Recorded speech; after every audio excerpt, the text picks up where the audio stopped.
Hey guys, here, Gene, and welcome to the GTA 5 car v car episode of the Albany Alpha going against the Furore GT from the brand new DLC 1.17 patch.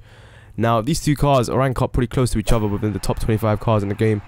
So, I think between 20 to 25, that's where both of these cars play. Should be interesting to see this comparison actually, because certain factors, one car may dominate over the other, but should be interesting. With handling, first of all, this should be self-explanatory. If you used the Alpha before, you should know how efficient and smooth it is around corners, although it's like sort of a lengthy car.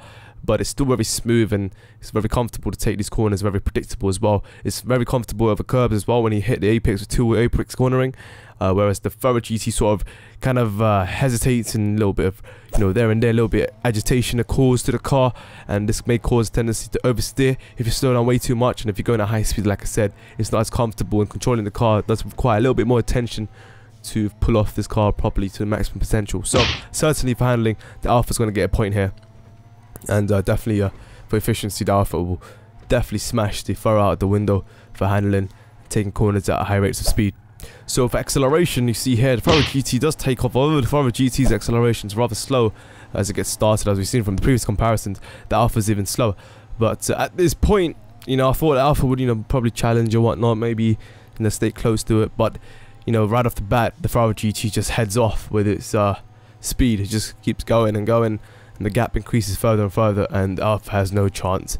So the top speed is certainly more dominant for Furore GT at this point. But I'm going to show you the footage anyway, as you see the gradual change in the length and distance covered between both these cars from initial acceleration to the ending of this highway.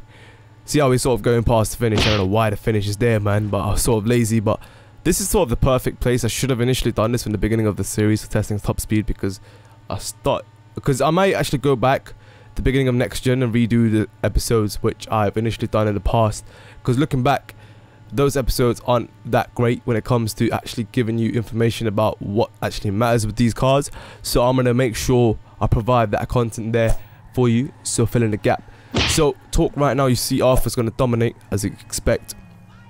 Damage test was actually really close, $325 to initially repair the impact, and both of these cars actually have similar response to the visual damage, with the bumper just slightly going off on one end, and you see it's just $2 difference, and Alpha just about takes it there.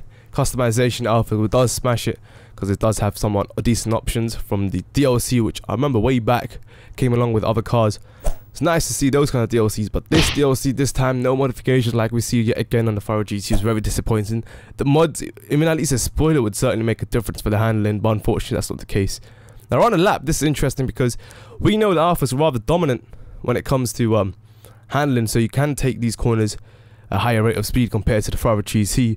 Furore GT, on the other hand, you do have a decent top speed, you do have that and acceleration and whatnot, but like I said, when you take the corner, you're gonna get unpredictability and sort of the, it's not as comfortable or smooth, so you gotta sacrifice a lot of speed to get the efficiency in the straight line cornering right after the apex. So that is something, sort of the downside, to see how the Alpha is sort of just about staying ahead at this point, just simply because of his handling, not because of his performance. And you see it's very smooth at taking these corners, doesn't take much from it, not much attention, having to pay attention to the car, so it does get a little quicker time than the Furore GT, about 2.3 seconds. So 2.3 seconds, kind of a lot, to be honest, considering it's the Alpha. So Furore GT, you can see where it's lacking, mainly due to the handling is where it's letting this car down. Honestly, spoilers would definitely improve the traction if they had that option there for modifications, but unfortunately Rockstar yet again to blame for that. Pure laziness, brothers. But yet again, similar scores to the previous comparison. Certainly check that out if you guys want to see those comparisons as well with other sports. Annotation screen, think of Jester vs Furore GT. Let me know your thoughts on the comparison for this episode. And thanks for watching. I'll see you guys soon. Check it, son. Good night, peace. Yeah.